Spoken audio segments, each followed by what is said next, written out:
Hey guys, welcome back to my channel. तो आज हम बात करने वाले हैं एक बहुत ही इम्पोर्टेंट टॉपिक की, जिसका नाम है aggregate demand and aggregate supply. तो आइए शुरू करते हैं। तो आइए स्टूडेंट समझते हैं एग्रीगेट डिमांड क्या होता है। एग्रीगेट का मतलब है टोटल। एग्रीगेट का मतलब है टोटल। तो एग्रीगेट डिमांड का मतलब क्या हुआ? Total demand. किसी भी इकोनॉमी में एक स्पेसिफिक टाइम पीरियड में सारे के सारे कंज्यूमर्स, बिजनेसेस या फिर गवर्नमेंट के द्वारा जो भी टोटल डिमांड की जाती है उसी को एग्रीगेट डिमांड कहते हैं। तो इसका मतलब एग्रीगेट डिमांड को हम लोग एक्सप्रेस कर सकते हैं in term of total expenditure. और एक्सपेंडिचर क्या होता है? कंजम्पशन या फिर इन्वेस्टमेंट, या फिर हम गुड्स एंड सर्विसेज पे कंजम्पशन करेंगे, खर्चा करेंगे, और या फिर हम इन्वेस्टमेंट पे खर्चा करेंगे। तो खर्चे को हम लोग दो प्रकार से क्लासिफाई कर सकते हैं। तो इसी हिसाब से एग्रीगेट डिमांड को हम लोग दो प्रकार से क्लासिफाई कर सकते हैं। एक है कंजम्पशन डिमांड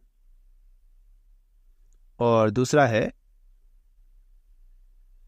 इन्वेस्टमेंट डिमांड। किसी भी इंडिविजुअल के द्वारा अगर गुड्स एंड सर्विसेज की डिमांड की जा रही है तो उसको बोलेंगे प्राइवेट कंजम्पशन, और गवर्नमेंट के द्वारा अगर गुड्स एंड सर्विसेज की डिमांड की जा रही है तो उसको बोलेंगे पब्लिक कंजम्पशन। और अगर किसी इंडिविजुअल के द्वारा इन्वेस्टमेंट की डिमांड की जा रही है तो उसको बोलेंगे प्राइवेट इन्वेस्टमेंट। और अगर गवर्नमेंट के द्वारा डिमांड की जा रही इन्वेस्टमेंट की तो उसको बोलेंगे पब्लिक इन्वेस्टमेंट। अगर हम इसको शॉर्ट में समझे तो हम ऐसा कह सकते हैं कि एग्रीगेट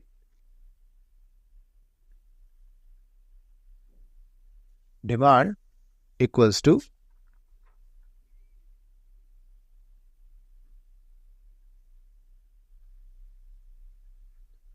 एग्रीगेट एक्सपेंडिचर, और aggregate expenditure is equals to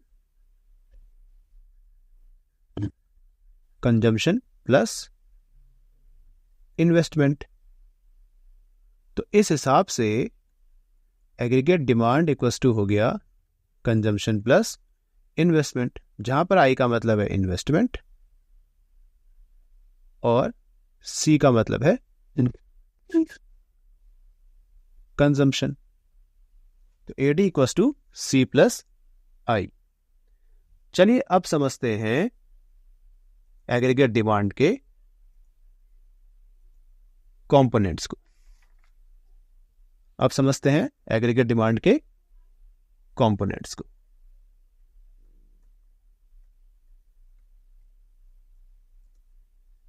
इसको हम बोल सकते हैं कंपोनेंट्स या फिर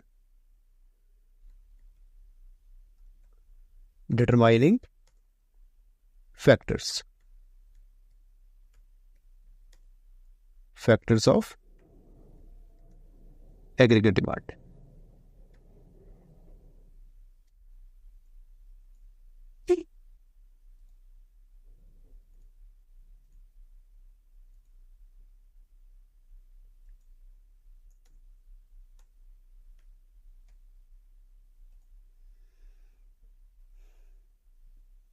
तो स्टूडेंट्स, अगर हम बात कर रहे हैं एग्रीगेट डिमांड के कंपोनेंट की, तो इसको समझने के लिए हम लोग इसको ऐसे समझ सकते हैं कि दो प्रकार की इकोनॉमी होती है। एक हम लोग बोलेंगे क्लोज्ड इकोनॉमी, एक केस हो सकता है इन क्लोज्ड इकोनॉमी,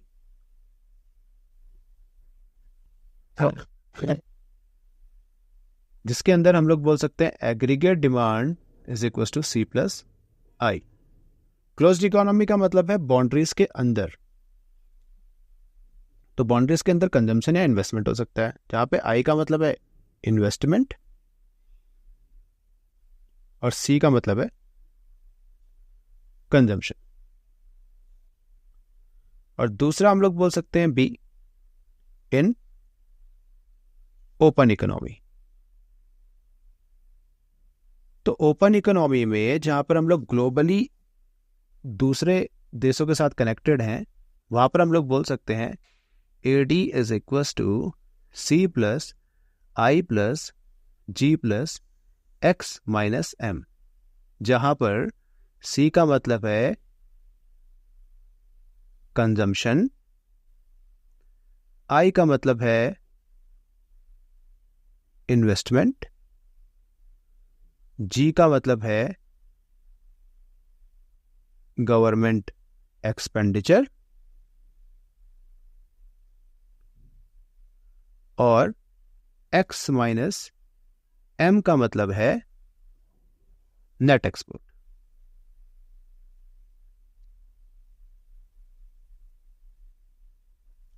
तो अगर आपको क्वेश्चन पूछा जाता है व्हाट आर द कंपोनेंट्स या what are the factors which affect aggregate demand in closed economy, तो अगर क्लोज्ड इकोनॉमी में बोलता है तो आपको बोलना है there are 2 factors, first is consumption and next is investment.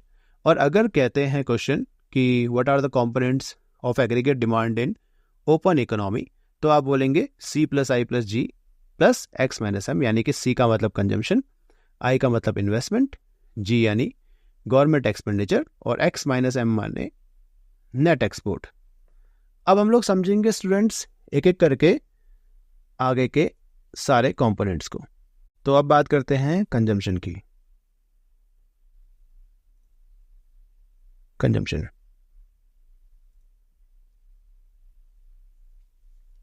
तो student consumption refers to use of goods and services by individual, by any individual, household और एनी गवर्नमेंट।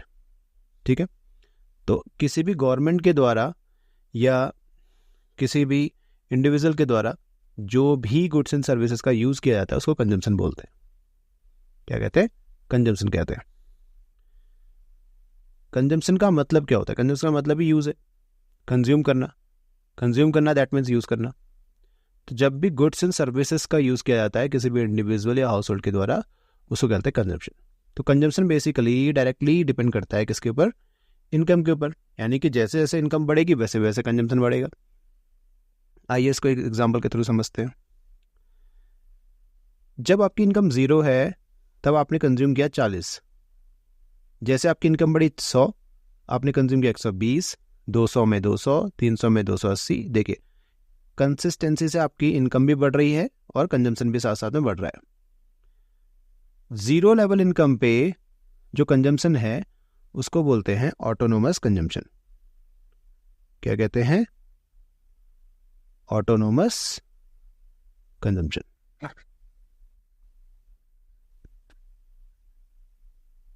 ऑटोनोमस कंजम्पशन का मतलब क्या है? At 0 level of income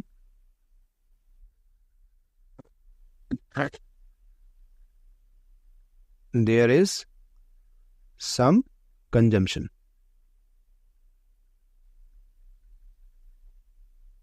That is called autonomous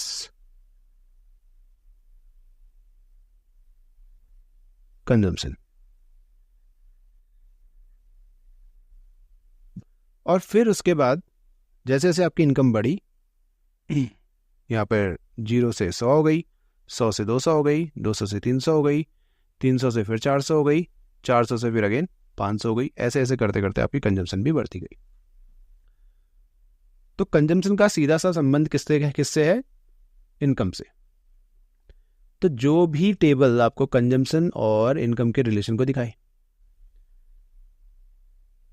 उसको कहते हैं consumption income table या schedule. और कंजम्पशन फंक्शन क्या है? इनकम और कंजम्पशन के रिलेशन को बताना कंजम्पशन फंक्शन है। आई होप कि आपको समझ में आ गया होगा। अगर हम ऑटोनोमस की बात करें, ऑटोनोमस क्या है, जीरो लेवल इनकम पे जब हम कुछ भी कंज्यूम करें, जैसे कि सपोज दैट अभी आप स्टूडेंट्स हैं, आप कुछ नहीं कमाते, सपोज कुछ कमाते भी हो सकते हैं, लेकिन कुछ अगर सपोज दैट नहीं कमाते, तब भी वो कुछ ना कुछ कंज्यूम कर रहे हैं, कपड़े तो पहन रहे हैं, खाना तो खा रहे हैं, है ना।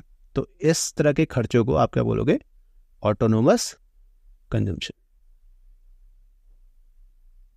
अगर इसके ग्राफ की बात करें तो कैसा बनेगा,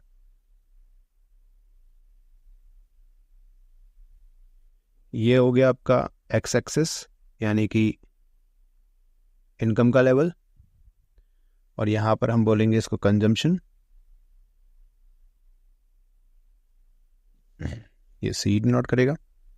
और कंजम्पशन कभी भी जीरो नहीं होता क्योंकि ओरिजिन है, ये वाई एक्सिस है, ये एक्स एक्सिस है, तो ओरिजिन से कभी भी स्टार्ट नहीं होगा, वो थोड़ा सा ऊपर से स्टार्ट होगा क्योंकि वो कभी भी जीरो नहीं होता। जब भी आप जिंदा हैं तो कुछ ना कुछ तो कंज्यूम करेंगे ही, तो इसको बोलेंगे ऑटोनोमस कंजम्पशन। नीचे वाले पार्ट को, इस वाले पोर्शन को क्या कहेंगे, इस वाले पोर्शन को कहेंगे ऑटोनोमस कंजम्पशन, जिसको सी के ऊपर बार से डिनोट करते हैं। तो ये है ऑटोनोमस कंजम्पशन और ये है आपका कंजम्पशन का ग्राफ।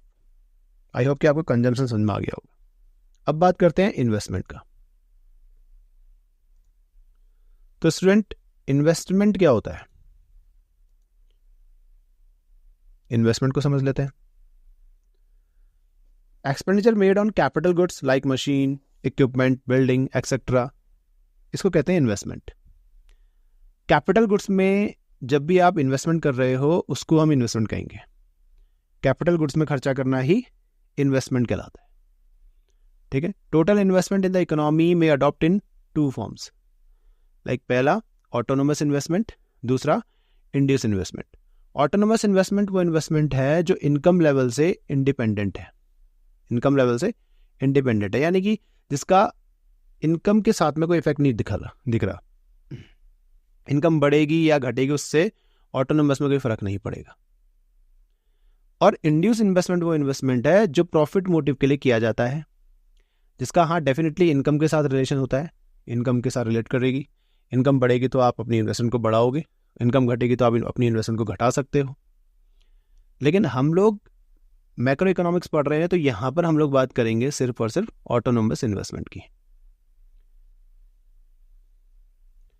तो ऑटोनोमस इन्वेस्टमेंट जैसा कि इनकम के साथ कांस्टेंट रहती है, आप देख सकते हैं 0 लेवल पे भी 40 है, 100 पे भी 40 है, 200 पे भी 40 है, 300 पे भी 40 है, 400 पे 40, 500 पे 40। तो इसको बोलते हैं ऑटोनोमस इन्वेस्टमेंट, जो हर लेवल पे कांस्टेंट रहती है। इसका ग्राफ कैसा बनेगा, जैसा कि आपको पहले से ही बताया, ये एक्स एक्सिस है, ये वाई एक्सिस है, ये ओरिजिन है, और इसको हम बोलेंगे इनकम, और ये लाइन डिनोट करेगी अभी इन्वेस्टमेंट को। और जो कि यहाँ पर इन्वेस्टमेंट जीरो नहीं है तो ये ओरिजिन से शुरू नहीं होगी, थोड़ी ऊपर से शुरू होगी, तो यहाँ से ये कांस्टेंट चलेगी एकदम parallel to the x axis. That's why investment का ग्राफ कुछ इस प्रकार का बनता है, क्योंकि इन्वेस्टमेंट हम कौन सी यूज करने वाले हैं, ऑटोनोमस। अब हम इन दोनों की मदद से ये समझते हैं कि एग्रीगेट डिमांड क्या होता है। चलिए बेटा, अब एग्रीगेट डिमांड समझते हैं। आप यहाँ पे देख सकते हैं जो ग्राफ हमने अभी तक पढ़ा है उसी को हमने फॉलो किया हुआ है। इनकम यहाँ पर बढ़ रही है 0 से 100, 100 से 200, 300, 400, 500। कंजम्पशन एज कंपेयर वैसे ही बढ़ रहा है। इन्वेस्टमेंट कांस्टेंट है। एग्रीगेट डिमांड, जैसा कि हमने पहले भी पढ़ा था, एग्रीगेट डिमांड का मतलब है AD equals to C plus I। तो यहां पर क्या हो रहा है, 80 हो गया है। कैसे हुआ 80, 40 प्लस 40 करके 80 हो गया। यहां पे 160 कैसे हुआ, 120 प्लस 40। यहां पर 200 प्लस 40, यहां पर 280 प्लस 40, यहां पर 360 प्लस 40 400 और यहाँ पे 440 प्लस 40 480। तो इस तरह से कुछ एग्रीगेट डिमांड बन रहा है।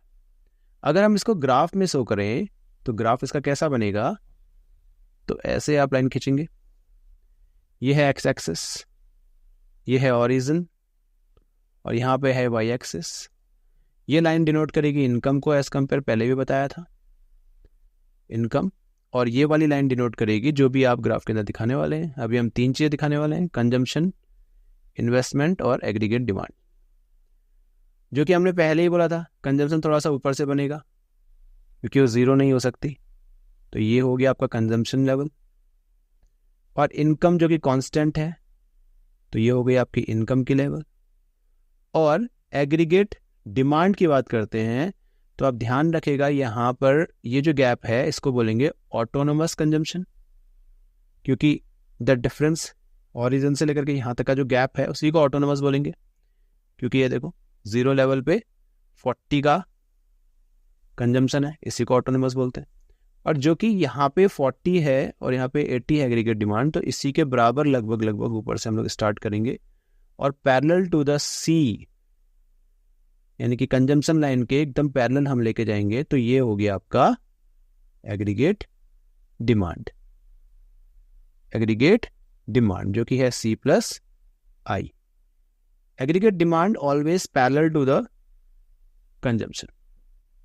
Aggregate demand always parallel to the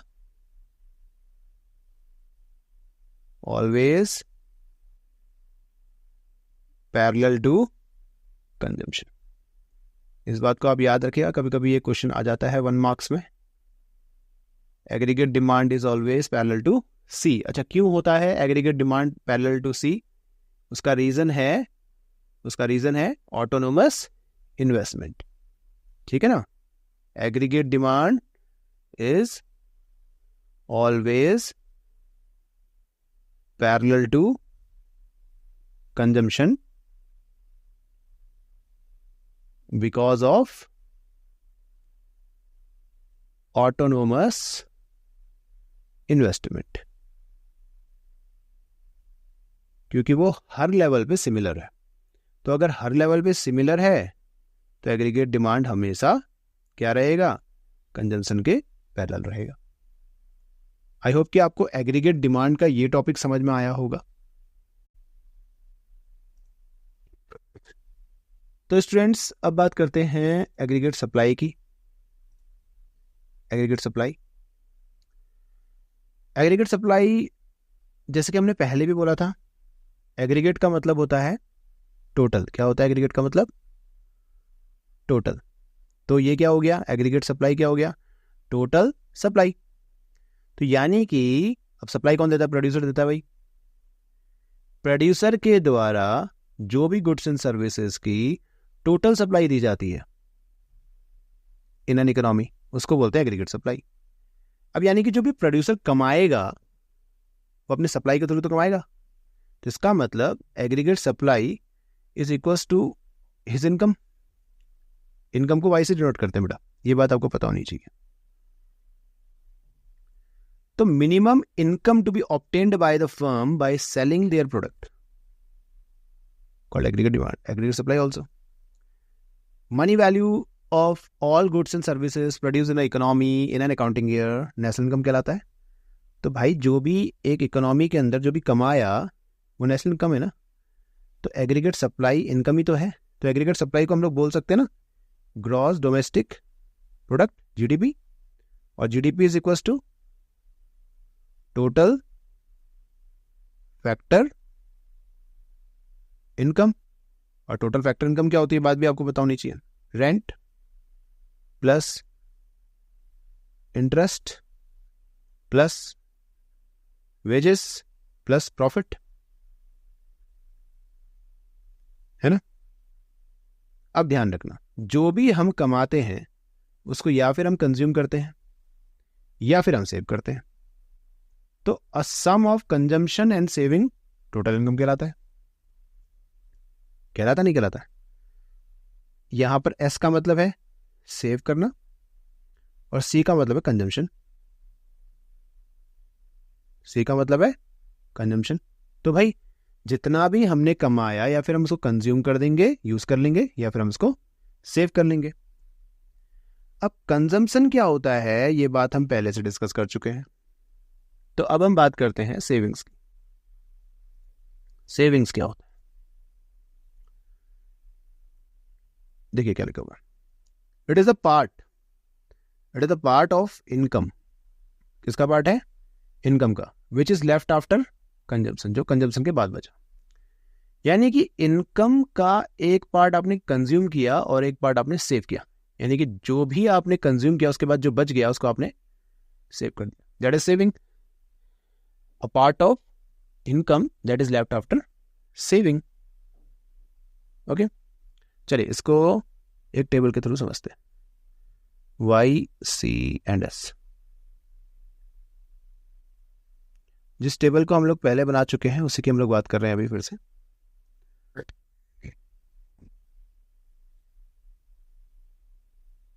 ध्यान दीजिएगा। सबसे पहले हमने इनकम में लिया था 0, 100, 200, 300, 400, और कंजम्पशन में हमने लिया था 40, 120, 200, 280 एंड 360। तो अब इसके बाद जो बच जाएगा, यानी कि सेविंग क्या है, इनकम में से अगर हम कंजम्पशन को घटा दें तो सेविंग बच जाएगा। तो 0 में से 40 गया, -40, 100 में से 120 गया, -20, 200 से 200 गया 0, 300 से 280 गया 20, एंड देन हेयर 40। यानी कि देखिए सेविंग्स कैसे निकल रहा है, इनकम में से कंजम्पशन को माइनस करके। यानी कि आप कुछ समय तक जब भी आप इनकम कमा रहे हो तो सब आप किसी ना किसी की इनकम को भी यूज करो, कुछ ना कुछ पार्ट आप यूज करोगे। एकदम से तो आप इतने ज़्यादा पैसे नहीं कमाने लग जाओगे कि भाई आप सारे खर्चे अपने खुद उठा रहे हो। तो इसको बोलते हैं, क्या बोलते हैं इसको, डिस सेविंग्स। क्या बोलते हैं? Dissavings. इसको ब्रेक इवन पॉइंट कहते हैं, इसको अभी हम लोग डिस्कस करेंगे। और इसको कहते हैं सेविंग्स, जब आप प्लस में हो उसको सेविंग्स कहते हैं। आई होप कि आपको सेविंग्स का मतलब समझ में आ गया होगा। अगर हम इसका ग्राफ बनाएं तो कैसा इसका ग्राफ बनेगा उसको देख लेते हैं। यहां पर देख लीजिए। पहले ही बताया दिस इज एक्स एक्सिस, क्या डिनोट करेगा, इनकम, जो कि इनकम बढ़ रही है। ये ओरिजिन है और ये हो जाएगा आपका वाई एक्सिस, और हम लाइन दिखाने वाले हैं सी और एस, कंजम्पशन एंड सेविंग्स। तो कंजम्पशन तो आपको बताया था भाई, थोड़ा सा ऊपर से बनेगा, तो इस तरह से ऊपर को जा रहा है कंजम्पशन, और यहां पर जो गैप है उसको बोलते हैं ऑटोनोमस कंजम्पशन। और सेविंग्स जो है वो पहले नेगेटिव है नीचे से, तो नीचे से है तो ये यहां से आएगी भाई, इस तरह से सेविंग्स भी ऊपर को आएगी। तो ये हो गया सेविंग्स। आई होप कि आपको ये कॉन्सेप्ट समझ में आया होगा, कंजम्पशन एंड सेविंग। अब हम बात करते हैं स्टूडेंट्स एग्रीगेट सप्लाई की। किसकी? एग्रीगेट सप्लाई की। फिर से एग्रीगेट सप्लाई में आ जाते हैं। आई होप कि समझ में आ गया होगा कि एग्रीगेट सप्लाई क्या है, सेविंग्स क्या है, कंजम्पशन क्या है। अगर इतना समझ में आ गया है तो अब हम एक बार एक शेड्यूल बनाते हैं, शेड्यूल पहले ही बना रखा है, शेड्यूल बनाते हैं जो कि बताए कि एग्रीगेट सप्लाई क्या होता है।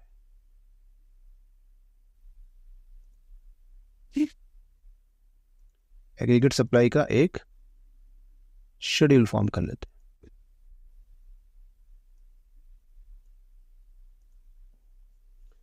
ये हो गया आपका इनकम, और ये हो गया आपका कंजम्पशन, और ये हो गया आपका सेविंग्स, और ये हो गया आपका एग्रीगेट सप्लाई। ओके, यहाँ पे था 0, फिर 100, फिर 200, फिर 300, फिर 400 एंड देन 500।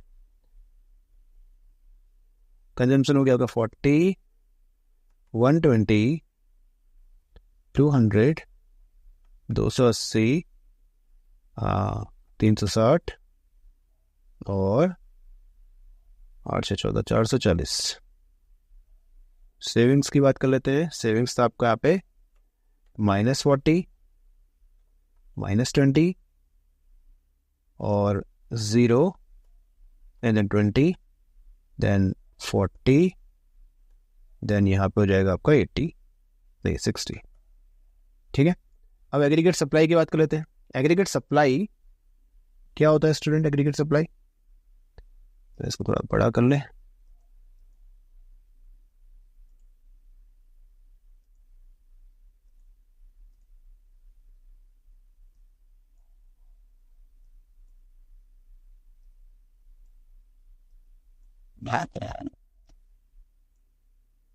एग्रीगेट सप्लाई क्या होता है?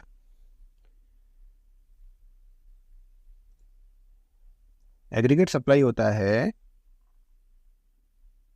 AS इक्वल्स टू इनकम और income equals to C plus S, consumption plus saving.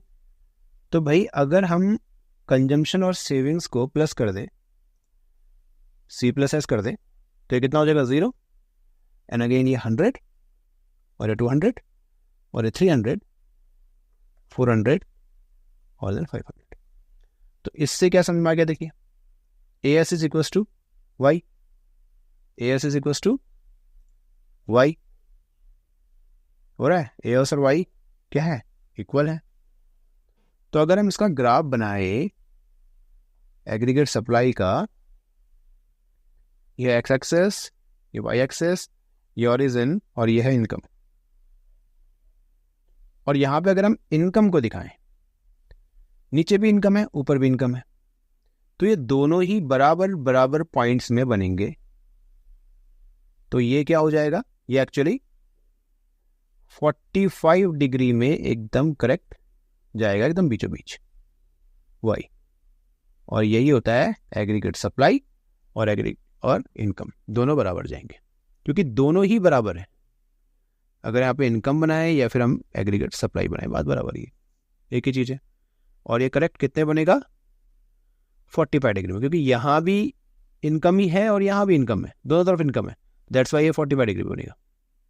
I hope कि आपको एग्रीगेट सप्लाई का कॉन्सेप्ट भी समझ में आ गया होगा। तो स्टूडेंट्स अब बात करेंगे प्रोपेंसिटी टू कंज्यूम की। प्रोपेंसिटी टू कंज्यूम, इसका मतलब होता है, प्रोपेंसिटी का मतलब क्या होता है? प्रोपेंसिटी का मतलब होता है सबसे पहले प्रवृत्ति। प्रवृत्ति का मतलब आप कहोगे नेचर। तो यानी कि अगर हम बोले कि भाई क्या नेचर है, क्या प्रवृत्ति है कंज्यूम की, कंज्यूम का क्या नेचर है, क्या नेचर है? सिंपल सी बात है। तो आप ये बोलोगे ना, अभी तक जितना भी समझ में आया, इनकम बढ़ता है तो कंजम्पशन बढ़ता है, इनकम घटता है तो कंजम्पशन घटता है। तो यानी कि अलग अलग वेरियस लेवल ऑफ इनकम्स में क्या कंजम्पशन है उसी को दिखाता है प्रोपेंसिटी टू कंज्यूम। इसको हमने ग्राफ के थ्रू समझा था, आपको याद होगा। ये एक्स एक्सेस, वाई एक्सेस, ये ओरिजिन और ये हो गया इनकम, और यहाँ पे हमने इस तरह से इसको ड्रॉ किया था, और ये था आपका ऑटोनोमस। तो आप खुद देखिए, डिफरेंट लेवल ऑफ इनकम्स में जब इनकम बढ़ रही है तो कंजम्पशन भी क्या हो रहा है? कंजम्पशन भी बढ़ रहा है, ऊपर की तरफ जा रहा है, कंजम्पशन भी बढ़ रहा है। आ रही बात समझ में? तो ये होता है, ठीक है। तो प्रोपेंसिटी टू कंज्यूम, अगर हम बात करें इसके अंदर अब आने वाली टर्मिनोलॉजीज की, प्रोपेंसिटी टू कंज्यूम बेसिकली दो प्रकार से इसको डिफाइन कर सकते हैं। एक होता है एवरेज प्रोपेंसिटी टू कंज्यूम,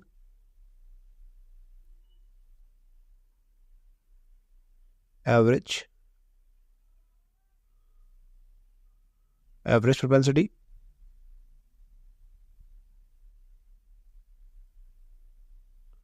और एक है मार्जिनल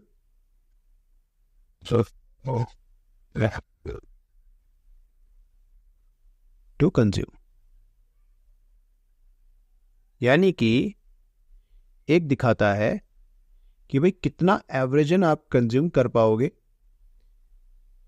ठीक है ना, इसको बोलते हैं शॉर्ट में एपीसी। और एक दिखाता है मार्जिन, क्या मार्जिन है इनकम बढ़ने के साथ में, क्या मार्जिन आपने कंज्यूम किया। एपीसी का फॉर्मूला होता है कंजम्पशन अपॉन इनकम, और एमपीसी का फॉर्मूला होता है delta C upon change in income, change in consumption upon change in income. तो मार्जिन बेसिकली मार्जिन चेंज को दिखाता है, आपको बताइए, ठीक है। तो अगर हम एपीसी का डेफिनेशन की बात करें तो it is the ratio between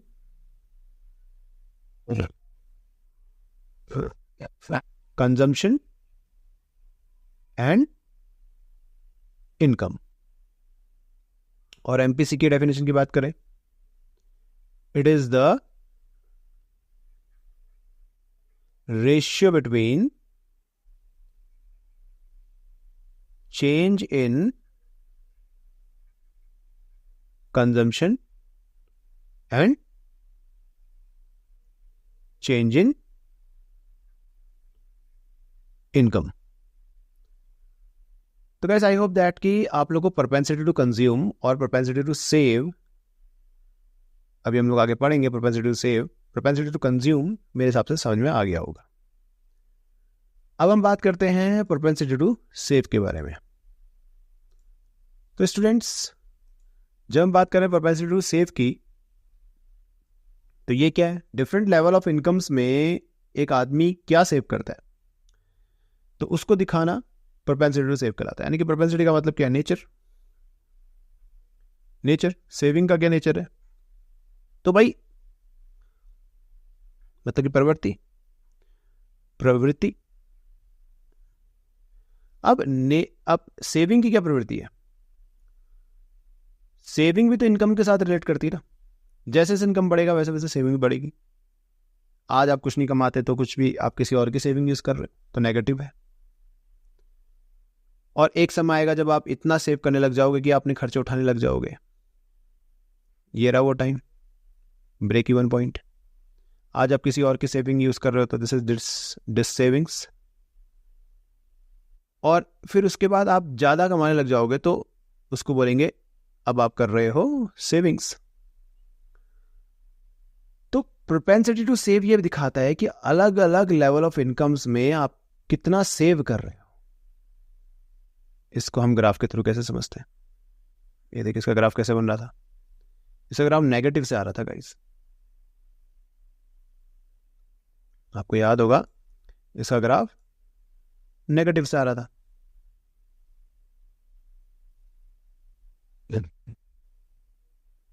ये ओरिजिन है, ये एक्स एक्सिस, ये वाई एक्सिस, ये सेविंग को दिखाएगा, ये इनकम को दिखा रहा है। और इसका जो ग्राफ था कुछ इस प्रकार से बन रहा था सेविंग। तो इसमें भी उसी प्रकार से अगर हम बात करें कि इसमें क्या आएगा, प्रोपेंसिटी टू सेव भी हम लोग दो प्रकार से पढ़ सकते हैं। एक है एवरेज प्रोपेंसिटी टू सेव, और दूसरा marginal propensity to save.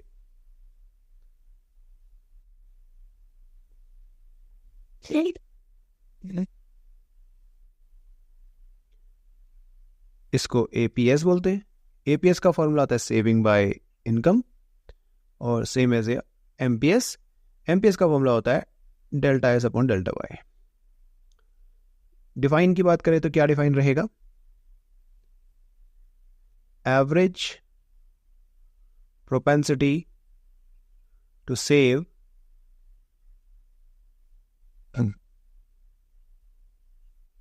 refers to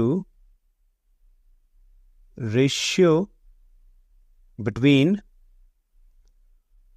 saving and income। और ये क्या होगा? It is the ratio between change in saving and change in income। So guys, अब मेरे को लग रहा है कि आप लोगों को समझ में आ गया होगा कि propensity to save and propensity to consume किसको कहते हैं।